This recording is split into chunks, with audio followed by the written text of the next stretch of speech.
O assunto do mérito da questão de hoje é o garantismo penal, modelo comprometido com a necessidade de minimizar a violência exercida pelo poder punitivo do Estado por meio das garantias penais e processuais. No Brasil, o movimento garantista se fortaleceu principalmente na década de 1980, culminando na criação da Constituição Federal de 1988. Mas o que de fato são as garantias penais? Por que elas são importantes? O que elas têm a ver com direitos fundamentais? Bem, quem está aqui para garantir essas respostas é o desembargador Rui Celso Florenci, que preside a 2ª Câmara Criminal no Tribunal de Justiça de Mato Grosso do Sul. Desembargador, o que defende o garantismo? Olha, o garantismo, na verdade, ele defende de uma maneira irrestrita os direitos fundamentais do cidadão. Essa é, na verdade, a defesa, incontrolável, na verdade, em favor do cidadão. E quais são, esses direitos? Vamos falar sobre eles também. Olha, os direitos do cidadão são aqueles direitos fundamentais que estão na Constituição, E nesse ponto, o Brasil teve uma sorte muito grande. Nós tivemos uma Constituição elaborada em 88, e, na verdade, foi uma Constituição feita logo após uma ditadura do país.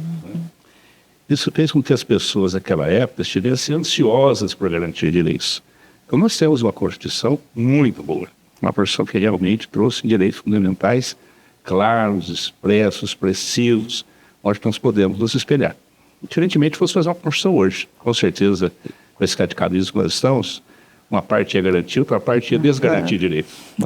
Nós tivemos uma sorte, então, esses princípios estão na nossa Constituição. Quais são eles? Vida, propriedade, liberdade, esses são direitos também da pessoa humana. Essa é a fundamentação nossa do garantismo, ou seja, a Constituição é que me garante. E dentro disso, o que são as garantias penais, desembargador? Então, as garantias penais, elas são também advindas da Constituição, dos princípios constitucionais penais. A primeira garantia, nós falamos do direito penal processual, seria a exclusiva proteção de bens jurídicos. O que significa isso? No Estado Democrático de Direito, o direito penal só serve para garantir nossos direitos de bens jurídicos. Ou seja, a vida é um bem jurídico, o patrimônio é um bem jurídico, a liberdade é um bem jurídico. Não é assim nos outros países. Nós temos países, por exemplo, que defendem a própria instituição, a própria lei, defende o sistema. Quando descumpriu a lei, você é punido por isso, independentemente se ele está garantindo um bem jurídico ou não. Posso dar um exemplo. Um país totalitário, por exemplo, que nem Cuba. Cuba, o cidadão, ele pode ser punido porque ele praticou um ato de fabricar uma cadeira na casa dele. Por quê? Porque só o Estado pode fabricar a cadeira. Aqui, se o cidadão fabricar uma cadeira na casa dele, ele é elogiado. Mesmo que ele trabalhe numa fábrica de cadeiras. Certo? Veja bem a diferença, então, que ali se trabalha no sentido de proteger o sistema. Nós não. Nós trabalhamos no Estado Democrático de Direito para proteger aqueles bens que são fundamentais para a nossa sobrevivência. E qual é a finalidade, então, das garantias penais, Então, a finalidade dessas garantias é dar o máximo possível de liberdade ao cidadão. O máximo possível de liberdade. E restringir o máximo possível o Estado. Para que o Estado não invada os nossos direitos. O que significa isso? Tempos atrás, vamos colocar aí 40 anos atrás, quando se começou a falar muito em direito da mulher, chamava a atenção o seguinte: olha, muito cuidado em se criar direitos, que às vezes está criando direitos e subtraindo, na verdade, a ampla liberdade que já existe. O que se precisa fazer é lutar pelos direitos que já existem, e não criar normas jurídicas que às vezes acabam restringindo direitos em vez de dar direitos. Porque quem cria norma jurídica é o Estado. E toda vez que o Estado cria alguma coisa, ele está tirando alguma coisa também. E aí, para a gente entender melhor, quais são os princípios, então, no que está fundamentado as garantias penais? Então, todos esses princípios. Um deles é essa proteção de bens jurídicos, outra delas é a materialização do fato. Ninguém pode ser punido, por exemplo, por pensar. Ninguém pode ser punido pelo modo de vida. Veja bem que nós temos, por exemplo, no nosso artigo 59 da Lei de Contravenções Penais no Brasil, que trata do crime de vadiagem, ou a contravenção de vadiagem. Está lá. Ela é, na verdade, vigente, não foi revogada. Mas nós não aplicamos, ela não tem validade. Por quê? Cada um faz o que quer na vida, no Estado Democrático de Direito. No período anterior à nossa Constituição, a pessoa passava na rua, o que você faz? Estuda, trabalha, senão levava para a delegacia para fazer o exame da vida daquela pessoa. Saber o que ela estava fazendo, né? Era vantagem. Né? Hoje não, hoje é proibido fazer isso. Por que o senhor não trabalha? Porque eu não quero. Ou porque eu sou rico, ou porque eu sou vagabundo. Ou seja, o meu estilo de vida não interessa para o Estado, nem pode interessar. E muito menos para o direito penal. Certo? Então essas são as garantias, a materialização do fato, né? Não responder por cogitação. Né? Gostaria de roubar um banco. Acho que todo mundo gostaria um dia, talvez, né? Mas você não pode ser punido por isso. Manifestações, né? A liberdade de expressão, hoje está um pouco controlado no país, mas é uma liberdade que tem que ter. Né? Não é só da imprensa, é de todo cidadão. Todo cidadão tem o direito de se expressar da forma que ele quiser, desde que não atinja, logicamente, direitos alheios, não ofenda, né? Não pratique crime de injúria, difamação, coisa parecida. E o senhor já citou aqui, já falamos dos direitos fundamentais, mas o que o Estado de Direito garante? O que o Estado de Direito garante? Que se você fizer alguma coisa e alguma autoridade do Estado, né, o servidor público do Estado, invadir o seu direito, ele será punido, não você. Né? Então esse é o Estado democrático de direito. Sabe? Por que fala Estado de direito? Porque tudo tem que estar legalizado antes. Aquilo que não é proibido é permitido. Então isso é o Estado de direito, ou Estado da legalidade. Né? E por que democrático? Porque nós que escolhemos as leis, nós que elegemos nossos deputados, né, nossos vereadores, nossos senadores, que elaboram as leis de acordo com a nossa vontade. Isso é porque se ele não fizer isso, nós não votaremos nele na próxima eleição. Né? Então é um Estado democrático, onde há ampla liberdade de tudo, né? E de direito, porque as normas têm que estar estabelecidas previamente, nas leis penais principalmente, sempre previamente. Não só a lei, mas as penas também. Então você pega lá o Código Penal, olha, esse crime aqui, se eu praticar, a minha pena vai ser essa. Não além dessa, vai ser só essa. Você tem direito de praticar o crime. Até praticar crime você tem direito. E sabe qual a pena que você vai cumprir. Uhum.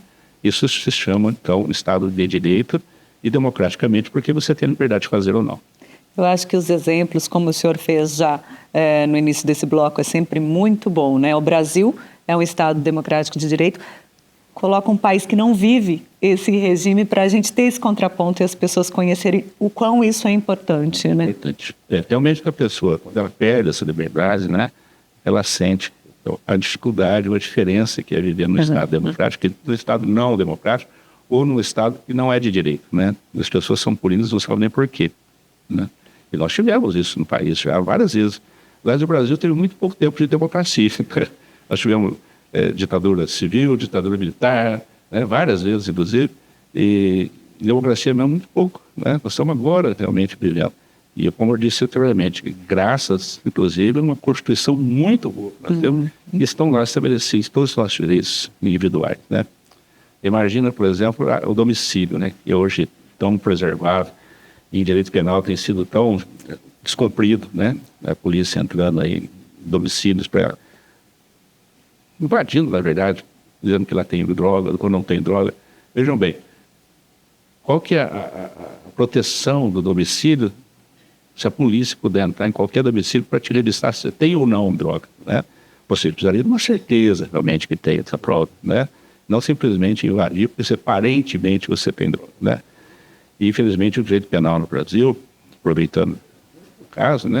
O direito penal no Brasil ele é construído inteirinho contrário às classes menos favorecidas economicamente e culturalmente. Ele já foi construído assim lá em 1941 e continua sendo construído assim. Veja bem os crimes que nós puníamos mais. Roubo, furto, né? Classe favorecida não pratica esse tipo de crime. Classe favorecida pratica crime. Mas pratica contrabando, estelionato, né? Apropriação indébita, peculato, corrupção, concussão, né? Mas esses crimes são poucos. Você vai na cadeia, quando você tem preso lá, meia dúzia, né? Nós temos lá o quê? Furto, roubo, crimes já voltados para esse tipo de população. E são crimes menos graves, né? Criou-se numa cultura brasileira que a pessoa é ladrão, como se fosse, né, uma coisa... O corrupto é muito pior que o ladrão. O ladrão rouba de um, o corrupto rouba de todos nós, né? Um crime muito mais grave, tanto em volume quanto em alcance. Mas, próxima eleição é eleito de novo. A gente faz um intervalo agora e na volta você fica sabendo como o garantismo penal tem funcionado na prática.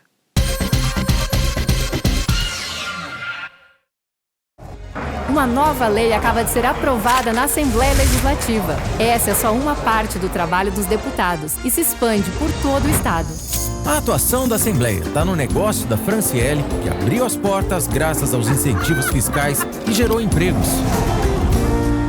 Está no ensino do Pedro, na valorização do professor Caio e na ronda escolar das escolas.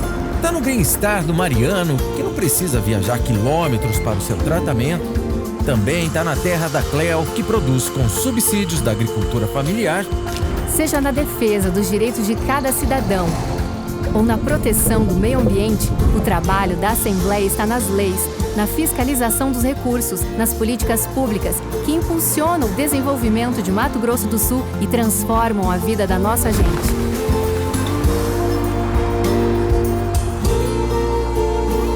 Assembleia Legislativa de Mato Grosso do Sul, Estado do Pantanal. Olá, você conhece o Natjus? Não? Então vou te explicar. O Natjus é o Núcleo de Apoio Técnico do Judiciário, criado para subsidiar os magistrados com informações técnicas nas demandas envolvendo saúde pública. Ele nasceu a partir da necessidade do magistrado possuir elementos técnicos e científicos da patologia apresentada no processo antes de concessões de decisões judiciais. Assim, o Natjus foi criado a partir da audiência pública número 4, realizada no STF em 2010, e sua idealização se deu a partir da recomendação número 31 e resolução número 107 de 2010 do CNJ. Agora que você já conhece um pouco da história do Natjus, vou te explicar como ele funciona. O Natjus funciona por meio de convênio entre Estado de Mato Grosso do Sul, município de Campo Grande e Tribunal de Justiça de Mato Grosso do Sul, que designa médicos, enfermeiros e farmacêuticos para atuarem no núcleo. Agora, vou te explicar como opera o Natjus. Distribuída a ação, uma cópia será automaticamente remetida ao Natjus de forma eletrônica pelo SAGE ou por despacho do magistrado, encaminhando o processo para elaboração de parecer. Os profissionais de saúde do Natjus elaboram o parecer técnico sobre a questão de assistência à saúde a ele remetida, fazendo uso da medicina baseada em evidências, no prazo idealmente de 5 dias ou 48 horas nos casos de maior urgência. O Natjus tem como objetivo assessorar o magistrado nas tomadas de decisões, nas demandas relativas ao fornecimento de medicamentos, exames, internações e demais tratamentos na esfera do SUS, tornando-as mais eficazes e seguras.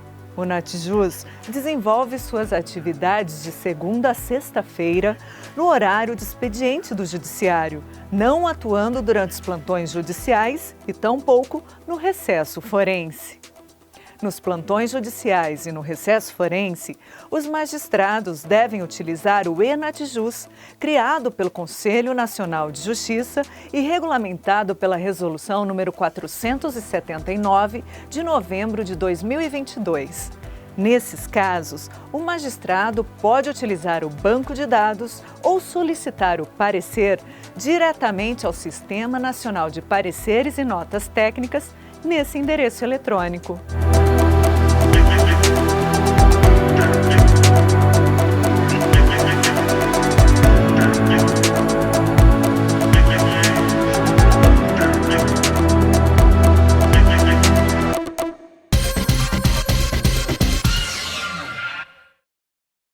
O mérito da questão está de volta hoje com o desembargador Rui Celso Florenci, falando sobre o garantismo penal.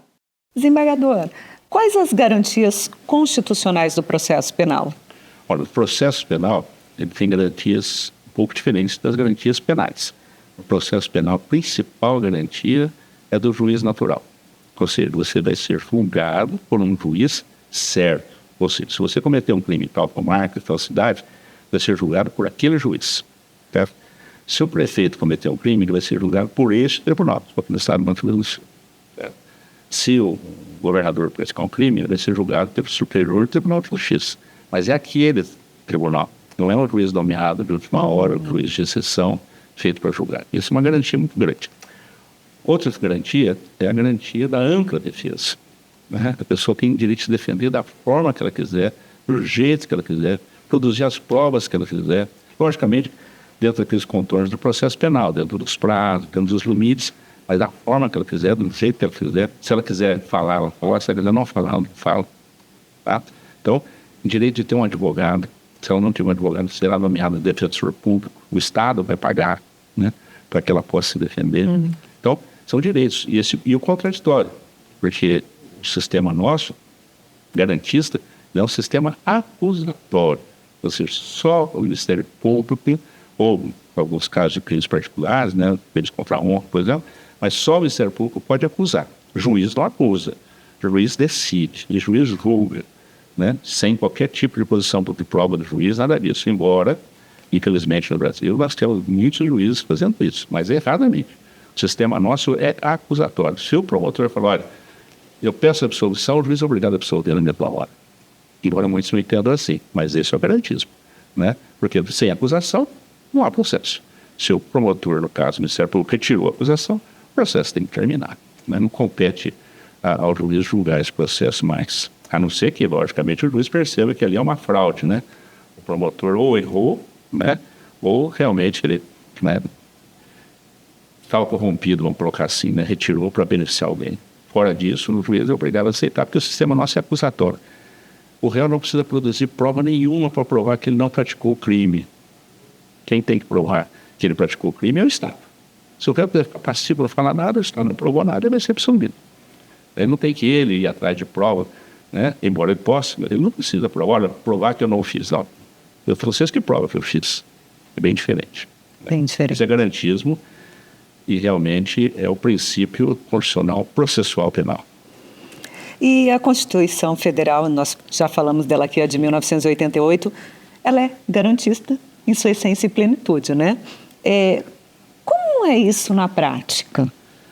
Na prática, infelizmente, às vezes não é cumprida, né? Eu falei, nossa Constituição é excelente, né? Nós temos todos os princípios quase do garantismo expresso nela, mas muitas vezes não é cumprido. Infelizmente, as pessoas dão uma interpretação, né?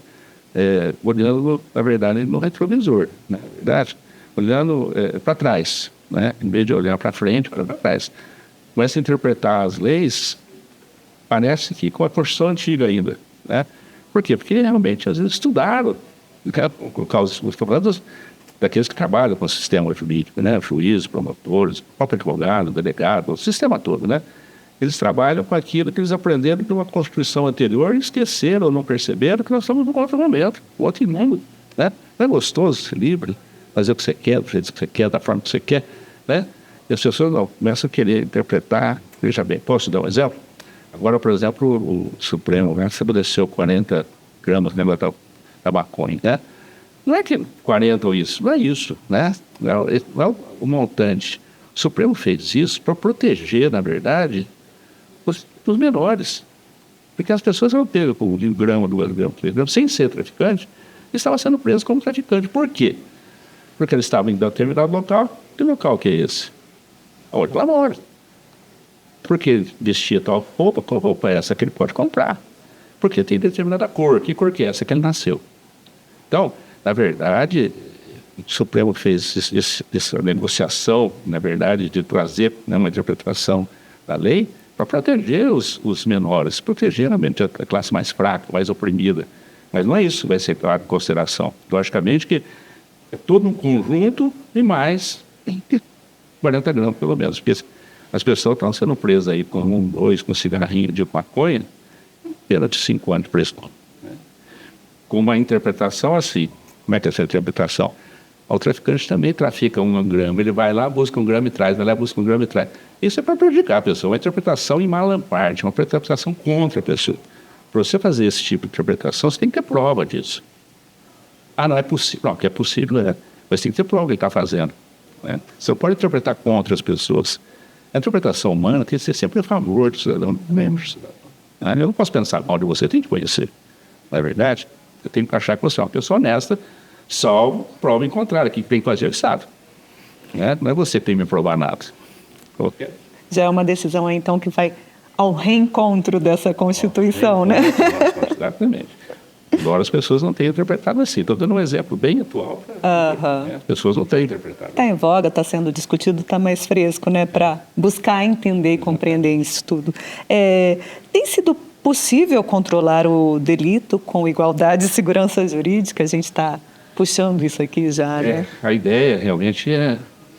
O direito penal, na verdade, não nasceu para perseguir ninguém, nem para controlar crime, na verdade. Ele faz um pequeno controle, ele mantém a paz, né, social, assim, mas muito pouco, né?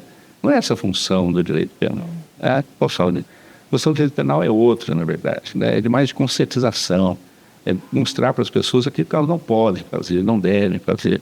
Na verdade, o povo evoluído ao nosso tempo tem no mundo atualmente, morando aqui na Terra, né? Ainda não tem essa evolução, mas chegar o dia que não precisa ter lei. Na verdade, as pessoas têm a consciência daquilo que elas podem e não podem fazer. Já temos alguns povos hoje que já são mais civilizados que nós, né? E já tem essa compreensão, né? Que não precisa ter fiscalização na rua para a pessoa não beber, sair dirigindo, sabe? Nós já temos povos assim, que não fazem isso, quase nenhum. Mas é uma evolução, né? Isso é uma evolução, realmente. Então, o direito penal não serve para isso, mas na hora da aplicação, a gente tem que procurar tratar com igualdade, né? Quem cometeu o crime, nós vamos punir o fato, aquilo que ele cometeu, e não a pessoa. Nós temos que ficar... Por isso que a justiça, nesse ponto, tem que ser cega. É cego com relação à pessoa, não só ao fato. Mas a pessoa não pode enxergar isso ou aquilo de forma diferente, porque é mais bonito, né? Porque é moreno, porque é loiro, porque tem olho claro, olho escuro. As pessoas são iguais, realmente, tem que ser tratadas igualmente com todo o respeito. Igualdade de direitos também, né? E quais os pressupostos para assegurar as garantias do cidadão, né? Posto na posição de réu em um processo penal? No processo penal, o pressuposto que ele tenha realmente o direito à sua ampla defesa, né? Ele possa realmente ser colocado e que ele tenha direito de ser ouvido, sempre, né? O Brasil tem uma série de limitações, né? Uma série de burocracia que impede o exercício da ampla defesa, né? Nós temos a chamada ação revisional, depois que a pessoa julgada, condenada, ainda tem lá o pedido revisional. No Brasil, hoje, tem um artigo de lei lá que é de 1941, na verdade, que é ano 42, que o Código de Processo Penal é 42, 41 é o Código Penal, que limita, fala, olha, só pode fazer uma revisional se trouxer uma prova nova através de uma justificação feita perante o juiz. Não, se a pessoa fala, olha, fui injustiçado, se há argumentos dessa injustiça, compete ao judiciário analisar. Mesmo que ele fale assim, olha, não foi injustiçado, não, estava certo isso, não. Mas, logicamente, tem fundamento, né? Injustiçado por algum motivo. Porque senão, nós vamos preservar ou manter injustiças, né? Nós sabemos disso que muitas pessoas estão presas atualmente injustamente. Esse é o maior problema. Então, o garantismo é para isso. O principal norte do garantismo é evitar, realmente, a prisão de inocentes ou condenações desproporcionais. Posso usar mais um exemplo? Nossa, já está ficando claríssimo. Esse conceito foi super... Por exemplo, hoje o crime de estupro. Estupro é tudo. Antigamente, o estupro era a condição carnal, né? Hoje, estupro é tudo, né? Uma passada de mão é estupro. Aí você vai conversar isso socialmente, mas tem que ter respeito, não pode passar a mão, concordo. Mas não é para prender uma pessoa 8 anos que é a pena mínima de estupro, concorda? E depois do outro dolo, né, a vontade de praticar o crime, ele tem que ser mostrado, demonstrado. Você está numa fila, entrar numa boate, alguém te passa a mão, como é que você sabe se aquela pessoa passou a mão de propósito ou foi sem querer? Aí a pessoa é condenada por estupro, é uma consideração muito limite. E a dificuldade do juiz julgar, né? Grande dificuldade. Enfim, acaba às vezes até absolvendo um caso que deveria condenar ou condenando um inocente que não poderia condenar. E o que o senhor acha da figura do juiz de garantias? Eu acho essencial, né? Algumas pessoas defendem contra, né? Dizem que eles são contra, porque o juiz consegue separar aquilo que ele viu daquilo que ele vai julgar. Eu não acredito nisso. Eu sou juiz há mais de 40 anos, né? Trabalho já há 14 lá na área criminal, tinha muita prova e sempre também, né? No interior e tudo mais. mas aqui no Tribunal de Justiça, eu honestamente eu não consigo, como ser humano, né, separar o que eu vi daquilo que eu vou decidir. Né? Seria um esforço sobrenatural que eu não tenho. Se eu sei que a pessoa praticou aquilo que eu vi lá no inquérito, como é que aqui no processo, só porque ele negou eu vou julgar improcedente? Tá? E às vezes lá no inquérito ele falou aquilo porque ele foi torturado. Ele falou aquilo naquele momento. Né? Ou ele não falou aquilo e colocaram que ele falou. Olha a dificuldade que você tem, mas está escrito aqui, ele confessou lá para o delegado, vai estar dizendo que não. É difícil separar, muito difícil separar. Então o juiz de garantias é para isso, né? Para que o inquérito seja analisado, prova separado, e venha por isso só a denúncia. Aí o promotor faz as provas que ele quiser, através da denúncia, mas aquilo durante a investigação, apuração, conforme foi feita a investigação, o juiz não tem que saber disso. Tem que julgar o que está ali no processo. E existem afirmações de que o garantismo ele se opõe à eficiência do processo penal, né? O que o senhor pensa dessa ideia? Duas coisas. Uns afirmam isso por ignorância, por não conhecer o que é o garantismo. Né? Tem pessoas que não sabem o que é o garantismo. Quando eu falo pessoas, são pessoas, inclusive, pela justiça. Não sabem o que é o garantismo. Acham que o garantismo é impunidade. É o contrário. Né? O garantismo se opõe, inclusive, ele é contrário, inclusive, ao abolicionismo, ou seja, não ter pena, não ter crime, nada disso. Ele é o contrário. Até que ele garante, né? Garante que os direitos fundamentais. Mas também do Estado. Também do Estado. Né? E quando as pessoas fazem pejorativamente isso, então, ou é por ignorância, ou é por má fé, porque nós estamos vivendo um momento muito radical. Quando alguém sofre um crime, ele fala assim, eu quero justiça. Ele não quer justiça, ele quer vingança. Né? Ninguém quer justiça sendo, na verdade, vítima. Ele quer vingança, ele quer se vingar. Né? Aí você aplica os direitos fundamentais do cidadão, ele acha ruim. Né? Ele quer que a pessoa seja queimada em praça pública. Agora, o cidadão vai responder pelo processo, pelo crime que ele cometeu, de forma correta. A pena que ele tem que cometer, aquela que está na lei. Ele tem que ser preso no lugar adequado. Ele tem que ser ressocializado, reeducado. O que não acontece nesses presídios nossos aqui. Que o garantismo prega é isso, para melhorar a sociedade. Quando nós falamos, inclusive, né, da entrada em domicílio, que eu mencionei, que a polícia devia filmar a autorização, podia pegar por escrito ali, faz um bloquinho, assina aqui, né, que o senhor está deixando entrar na sua casa, custa nada, o bloquinho está impresso, lê aqui, né? Pega o vizinho, olha, está ouvindo aqui que ele está deixando entrar, por que não faz isso? E a justiça aceita isso e condena o cidadão que teve sua casa invadida. Não é verdade? Isso não está ajudando em nada. Porque se você não parar e começar a absolver, mostrar para o Estado que não é assim, o Estado vai equipar a polícia. E é melhor para o policial. Ele não corre mais risco de abuso de autoridade, não corre mais isso. Ele vai ter sua câmerazinha. Né?